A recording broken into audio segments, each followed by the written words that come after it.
avoir le parcours professionnel depuis la fin des études Du coup, j'ai fait l'internat de médecine générale. Ouais. Et du coup, je me destinais à être médecin généraliste. J'ai fait mon stage Prat en 4e semestre et ça m'a pas plu. D'accord. Enfin, en tout cas, je me suis pas vu médecin généraliste en cabinet. Et je voulais pas faire urgentiste. Et en 5e semestre, j'ai commencé mon stage d'internat ici, d'interne aux urgences à Agno. Et au bout de 2 semaines, j'ai su que c'était ça que je voulais faire. D'accord. Donc du coup, je me suis inscrit avec une année de retard en desk. Et j'ai réussi à faire en sorte que mon 6e semestre soit en réa. D'accord. Et donc, En réa Colmar. Et après, du coup, j'ai pu commencer le desk. Et après, j'ai fait FFI ici, le temps d'être thésé. Et du coup, après, j'ai été embauché ici en tant qu'assistant. D'accord. Et qu'est-ce qui a motivé à devenir urgentiste? Qu'est-ce qui a plu? Oh, la diversité des pathologies, ça va de l'entorse jusqu'au coma grave, la réanimation. On voit tout, on fait du diagnostic, on peut faire de l'échographie. Il y a un travail d'équipe aussi. Ouais. Voilà. Ouais, c'est souvent ça qui revient Et puis aussi. l'ambiance ici est géniale, que ce Ouais. soit entre les médecins ou avec les soignants. Il y a une très très bonne qualité de travail, je trouve, ici. Donc, Il y a 5 ans, c'était réputé pour, alors j'imagine Voilà. que c'est resté. Alors, depuis une dizaine d'années, quelles sont selon vous les évolutions majeures des urgences, que ce soit sur le plan matériel, humain, fonctionnel? L'évolution à ce niveau-là principale, c'est le fait qu'il y a une augmentation croissante du nombre de passages et qu'on a des lits d'aval qui sont plutôt en décroissance. Ouais. Donc c'est plutôt pour la gestion de flux que c'est très compliqué. D'accord. Sinon, de quelle bon, ça revient un peu à la même chose, mais de quelle manière la charge de travail a-t-elle évolué, que ce soit physiquement, mentalement C'est c'est à ce niveau-là, il y a eu aussi quelques départs dans l'effectif. Donc du coup, nos horaires de travail sont directement corrélés au nombre de l'effectif. Donc du coup, ils fluctuent en fonction des départs et des arrivées. Là, sur l'année dernière, il y a eu plus de départs que d'arrivées, mais là, on recommence à avoir de nouveau des arrivées. Donc l'année dernière, je travaillais à 40-42 heures. Là, je suis plutôt entre 50 et 55 heures par semaine, en moyenne, lycée sur un mois. Des fois, ça monte à plus de 70. Mais des fois, c'est 30-40 la semaine suivante. Donc lycée, c'est entre 50 et 55 heures. Depuis le début, les journées de travail, depuis le début des premières années d'urgence, sont toujours été pareilles ou C'est plus... globalement, je n'ai pas l'impression que je travaille plus ou moins qu'avant. D'accord, ok. Voilà. Et considérez-vous qu'il y a eu des changements dans la prise en charge des patients sur ces dernières années? Non, c'est plutôt la prise en charge médicale, non, mais c'est plutôt dans la gestion du flux des patients. Comme on manque de lits d'aval, il y a des périodes de tension dans l'hôpital qui sont en général autour de la période de grippe. Ouais. Et autour du mois d'août, juillet-août, où là, c'est pas dû aux pathologies des patients, mais c'est plus dû aux lits qui ferment. Voilà. Et donc du coup, c'est le temps d'attente des patients sur les brancards qui augmente, et c'est ça qui entraîne des problèmes de gestion des flux. Et puis l'affluence de patients, le nombre croissant de patients, qui n'est pas corrigé par une augmentation du personnel. Résultat, des fois, en période de pointe, on a l'impression qu'on a moins le temps de bien s'occuper des patients. Ouais, j'entends des fois. Ça sent l'abattage. C'est ça. Et au fil des années, pensez-vous que le rôle du médecin urgentiste au sein de l'hôpital a évolué ou il est resté le même depuis ces 10 dernières années Non, moi j'ai l'impression que c'est toujours le même. Il n'a pas pris une place plus ou moins importante? De manière générale, non. Après, individuellement, la qualité du travail dépend directement des relations qu'on a avec les médecins des services en fait. D'accord. Si on a de bonnes relations, si tout se passe bien, en général, la prise en charge du patient est vraiment facilitée, quoi. D'accord. Et comment a évolué justement le rapport avec les patients, le relationnel avec les patients au fil des années? Alors à Agno, moi je trouve qu'on a vachement de chance. Agno, moi, c'est pas global, On a vachement de chance par rapport à ce que j'ai vu dans d'autres services d'urgence comme Saverne ou Strasbourg. Je trouve que la population générale est assez facile. Il y a, les gens sont très très peu revendicateurs, ils comprennent en général le temps d'attente. D'accord, ça change des réponses. Voilà. Alors il y en a de temps en temps qui sont un petit peu plus revendicateurs que d'autres, mais globalement, moi je trouve pas que ce soit... Ça s'empire pas, c'est pas non. plus procéduré Non, ou... non, non. D'accord. Et les relations avec le reste du personnel, que ce soit les infirmiers, les urgentistes ou Ah bah nous ici c'est vraiment top. Parce que moi je fais des urgences et du SMUR. En SMUR on est vraiment une équipe. Il n'y a pas un qui est au-dessus de l'autre, etc. Donc on est vraiment une équipe. On compte tous les uns sur les autres. Donc il y a un vrai esprit d'équipe au SMUR et il y a un vrai esprit d'équipe aussi aux urgences.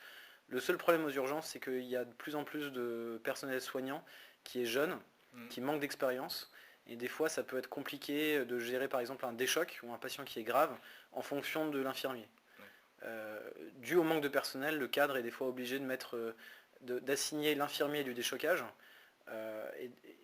et du coup de donner ce poste à un infirmier qui manque d'expérience. Ils sont jeunes parce qu'ils partent, ils changent de secteur après, parce qu'ils sortent de l'école d'inf et que du coup ils manquent tout simplement d'expérience dans la prise en charge d'un patient réanimatoire entre guillemets. D'accord, et le fait qu'il y ait plus de patients, ça n'a pas influencé sur les relations, ça n'a pas attendu. Non. Bon, c'est bien, parce qu'on comparé à d'autres services, c'est plus positif. Et comment évoluent les relations avec les autres services de l'hôpital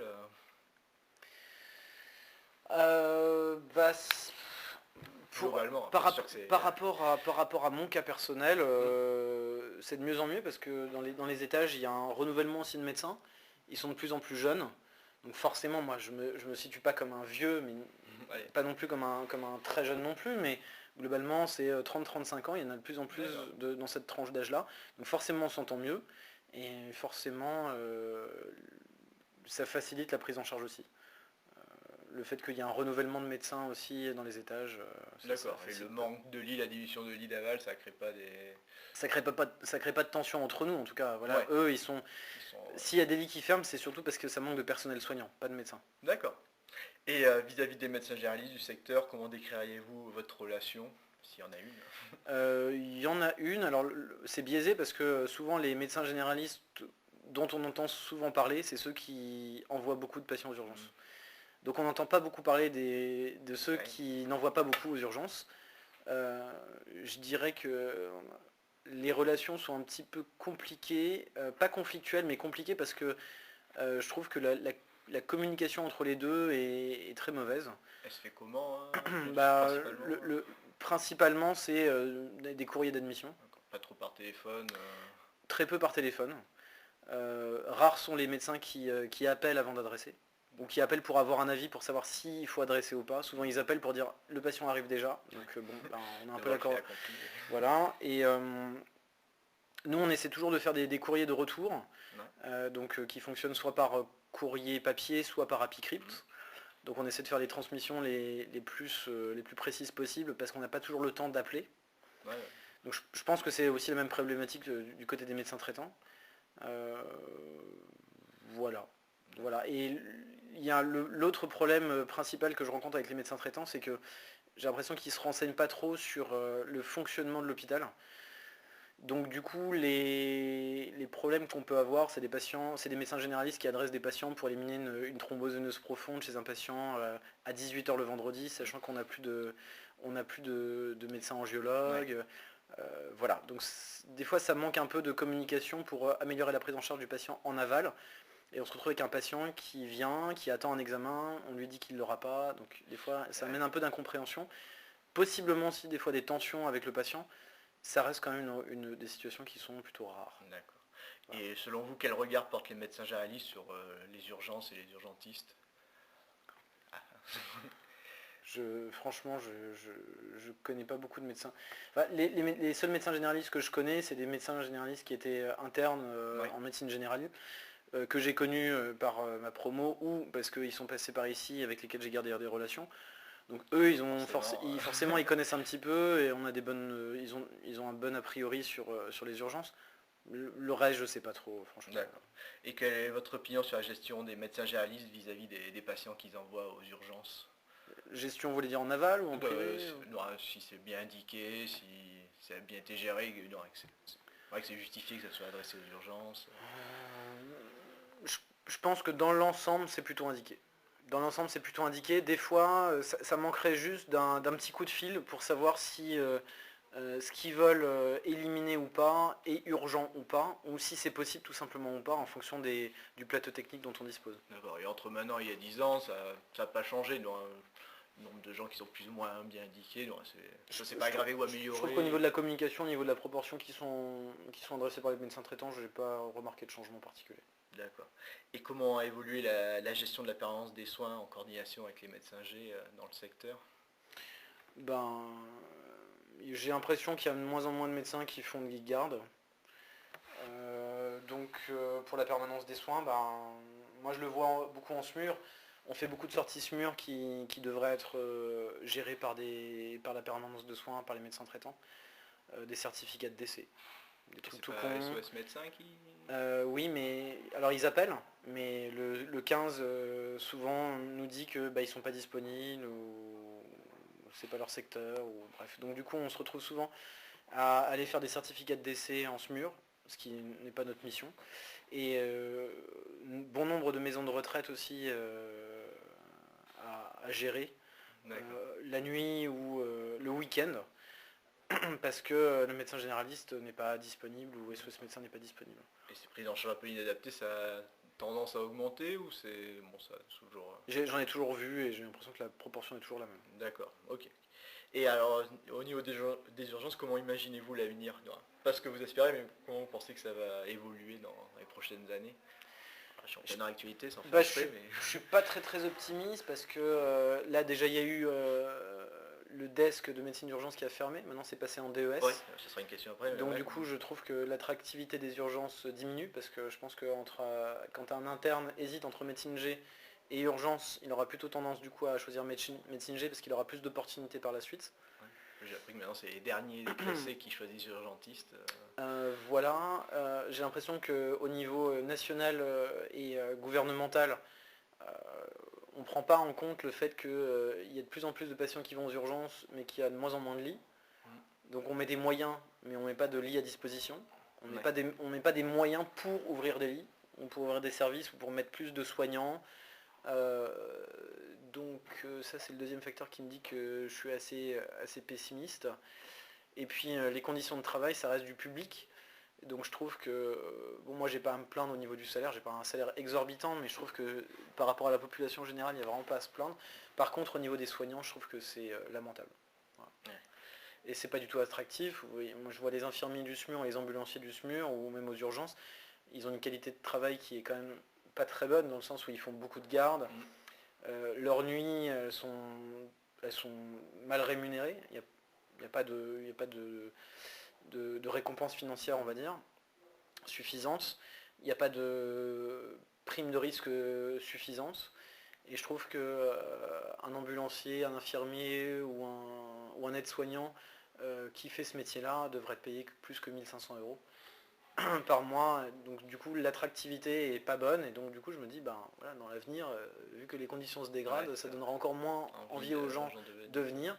Donc, déjà qu'on manque un petit peu de moyens humains, je me dis que ça va être de plus en plus difficile. Si on voit ce qui se passe à Mulhouse, je me dis qu'ici on est quand même plutôt bien lotis. Ouais, j'en ai eu un hier de Mulhouse.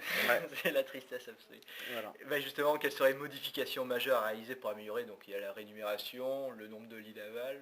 Je pense qu'avant la rémunération, c'est vraiment améliorer la qualité de travail et donc du coup améliorer le nombre de lits, quoi. Mais là je parle pas juste au niveau de l'hôpital d'Agno, mais vraiment de manière générale. Ça c'est sûr qu'il faut donner plus de moyens à l'hôpital public. D'accord. Et il y aurait d'autres choses à améliorer. Financier, et que cet argent aille dans la création de lits en fait. Ouais. D'accord. Et vous voyez d'autres modifications majeures qu'il faudrait réaliser, surtout pour améliorer, c'est surtout ça qui bloque. Je pense qu'au niveau de la régulation, par exemple, il pourrait y avoir un gros travail qui pourrait être fait également. Mais ça dépend c'est à un niveau national que ça devrait être fait. La régulation devrait être gérée aussi, je pense, par des médecins de ville. D'accord, peut-être les forcer un peu plus alors à participer. Ouais. Je pense que tout est centralisé sur Strasbourg, mais je pense qu'il devrait y avoir un premier numéro qui orienterait soit vers les urgences, soit vers un cabinet de médecine générale ou vers un conseil tout simplement. Et avant d'orienter directement par le 15, un exemple tout con, des fois moi quand je suis en SMUR et que je veux passer un bilan, des fois ça m'arrive d'attendre 10-15 minutes avant de pouvoir passer mon bilan parce que le médecin est pas disponible. Ouais, ça m'est déjà arrivé aussi. Donc ça, il y a ça, et à quoi je pensais d'autre. J'avais une idée qui était venue en tête, mais ça me reviendra peut-être après. Pour les gardes, non. Non, c'était pas ça. Donc- Ça me reviendra peut-être. Ok. Et pour améliorer la relation entre urgentiste et médecin généraliste, quel changement pourrait être envisageable ou chose à entreprendre Bah, je pense que vu qu'on travaille ensemble, il serait bien que... alors, peut-être que les médecins généralistes nous reprochent de ne pas connaître un petit peu leur fonctionnement de tous les jours, leurs difficultés. Le truc, c'est que nous, on fait partie d'une génération qui a fait médecine générale. Donc en fait, on connaît leurs problématiques. Ce qui serait bien, je pense, c'est que les médecins généralistes qui nous adressent des patients, donc de notre secteur, s'intéressent un petit peu plus au fonctionnement de l'hôpital. Quel est le plateau technique dont on dispose, quand est-ce qu'on peut faire appel au radiologue, quels sont les types d'examens qu'on peut avoir, quels sont les médecins spécialistes auxquels on peut avoir accès, etc. Donc je pense que dans la connaissance du réseau, je pense qu'il y a une meilleure, il y a pas mal de travail à faire là-dedans. Faire des journées formation où ils viennent. Ouais, ou un peu des journées d'immersion peut-être. Ouais, et pour les rencontrer peut-être aussi au passage. Qui rencontrent simplement notre chef de service, ou nous-mêmes on pourrait peut-être faire un peu plus de communication, mais je ne sais pas s'ils sont demandeurs, parce que ça sert à rien d'envoyer des... je parlais un peu trivialement des flyers et tout pour expliquer, mais je suis pas sûr que ce sera lu non plus. Donc, En tout cas autour de CESTA, ils sont très demandeurs, ça marche très bien. Okay. Ils faisaient même des gardes de 18h à 22h, médecin G aux urgences, pour aussi comprendre le fonctionnement et gérer. Ah bah ça, ce sera avec plaisir, surtout que notre chef de service a comme projet d'ouvrir une filière de médecine générale. Oui, ça. Donc, je sais pas si vous avez entendu parler de ça. Ils ont ouvert une maison médicale à l'entrée des urgences, voilà. Jusqu'à 23h, c'est pas non plus toute la nuit, mais bon, déjà ça permet. Ouais. Donc il y a pas mal de choses effectivement. Et alors niveau du DES d'urgence, le fait que ce soit devenu un DES à part, pour vous c'est quoi les avantages et inconvénients Bah pour moi l'avantage c'est que du coup moi j'ai fait le DES de médecine générale et le desk de médecine d'urgence, et le principal obstacle c'était le directeur de le président, le directeur du DMG, département de médecine générale, qui ne comprenait absolument pas, qui faisait obstacle systématiquement quand un interne de médecine générale voulait faire un stage aux urgences, etc. Il comprenait pas, il disait non, c'est un interne de médecine générale, donc du coup, il fallait se battre pour faire comprendre qu'on faisait le desk aussi de médecine d'urgence. Donc le gros avantage du DES, c'est qu'on n'aura plus ce genre d'obstacles-là, qu'on aura peut-être plus de stages de réanimation, plus de stages d'urgence, on aura peut-être une meilleure formation, je dis n'importe quoi, peut-être à l'échographie, etc. Le point négatif, c'est que du coup, il n'y a plus autant de débouchés qu'avant. Ouais. Si on est fatigué de la médecine d'urgence au bout de 10 ans, je ne crois pas qu'il y aura beaucoup de débouchés. En tout cas, il y en aura beaucoup moins que ce à quoi j'aurais le droit moi. D'accord. Et le fait qu'ils aient maintenant pour le coup plus de semestres en stage chez le praticien, le DS d'urgence. Non, ça je pense que c'est quand même important de faire un stage, parce que justement, on doit connaître aussi comment fonctionne la médecine générale. Par contre, faire un stage plus court, parce que 6 mois, bon, je pense qu'on a très vite fait le tour, mais je pense que faire un stage de 3 mois dans un cabinet de médecine générale, je pense que même tout médecin devrait faire ça d'ailleurs. Ça, c'est comme mon opinion. Et donc vis-à-vis du DES de médecine G, là il y a eu quelques modifications avec le stage aux urgences en première année, moins de stage hospitalier. Quel est votre avis sur ça justement? Ah ça, c'est ce que j'ai dit juste avant, ça, moi je suis totalement pour. Que le DES de médecine G, oui. Que le DES de médecine G, il fasse le premier semestre dans la première année, qu'il y ait moins de stage hospitalier et plus de libéral donc. Tout dépend des médecins généralistes chez qui on fait des stages. Moi, de mon expérience personnelle et puis de l'expérience qu'ont rapporté mes collègues auparavant, j'ai pas l'impression que les médecins généralistes qui prennent des stagiaires soient les plus compétents, les plus motivés. Donc du coup, je pense que pour l'expérience propre du médecin et l'apprentissage de la médecine, je trouve que la médecine hospitalière est très bonne. Et je pense pas que ça apporte plus de faire 3-4 stages de médecine générale. Voilà. Et il n'y a pas eu de retentissement, que ce soit maintenant que des premières années si, bien sûr. Avant on avait encore le semestre d'avant et le semestre il y a 2 semestres, on avait beaucoup plus d'internes expérimentés. Donc là, ils sortent de l'externat, ils savent quasiment rien. Donc c'est sûr que oui, ça nous apporte une charge de travail qui est supplémentaire parce qu'on ne peut pas leur faire confiance, il faut les former énormément, beaucoup plus que les autres. Donc ça rend l'exercice ici plus compliqué, ça, ouais, c'est sûr, d'avoir des internes de premier semestre. C'est mieux, vous pensez, pour eux que ça soit fait en première année ou... Non, je pense qu'un stage de médecine générale, enfin de médecine interne, on va dire, en milieu hospitalier, je pense que c'est l'idéal pour un interne qui veut faire de la médecine générale. Il doit faire un stage de médecine interne à l'hôpital pour se former un petit peu. Je trouve que le rythme des urgences est très très compliqué pour un interne de médecine de premier semestre. D'accord. Et dernière question, envisagez-vous une carrière complète en tant qu'urgentiste au jour d'aujourd'hui? Tout dépend du lieu et de l'évolution un peu. Si je prends les conditions que j'ai actuellement là maintenant, je signe pour une carrière jusqu'à ma retraite. C'est bien, c'est rare, hein. J'en entends pas beaucoup. D'accord, donc si ça reste comme ça, pour l'instant c'est... Oui. Ok. Et juste avant que je coupe, les modifications majeures, il y avait peut-être une autre idée, je sais pas, c'est pas revenu entre temps. Les modifications majeures à quel niveau? Pour améliorer les urgences, là, il y avait une idée qui n'était pas revenue à un moment là, mais... C'était quoi la question d'ailleurs? Quelles sont les modifications majeures à réaliser pour améliorer le service des urgences? Donc il y avait le lit d'aval, le financier de meilleure rémunération, forcer peut-être les médecins à plus participer aux... Ah oui, je sais à quoi j'ai pensé. J'avais vu ça dans le modèle scandinave. Je pense que les gens qui arrivent d'eux-mêmes aux urgences devraient être prohibés, tout simplement. Ah oui. Ouais. Ah oui, là ça doit passer, non mais ça doit passer par une régulation.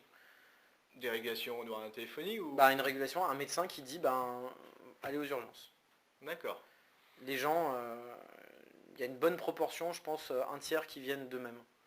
Et ces patients-là devraient être orientés vers SOS médecin, c'est de la petite traumatologie, en gros, les entorses de cheville, les gens qui viennent pour des douleurs qui datent d'il y a 2-3 semaines, qui sont tout sauf des urgences, qu'on voit de toute façon, parce qu'on ne refoule personne des urgences, donc on les voit. Mais je pense que si on vient aux urgences, ça doit passer par une régulation. Et l'admission doit se faire en aval en fait. Ok, ouais. Voilà. C'est une idée que j'avais pas eue encore, mais... Voilà. Okay. Merci. De rien. Oh, super.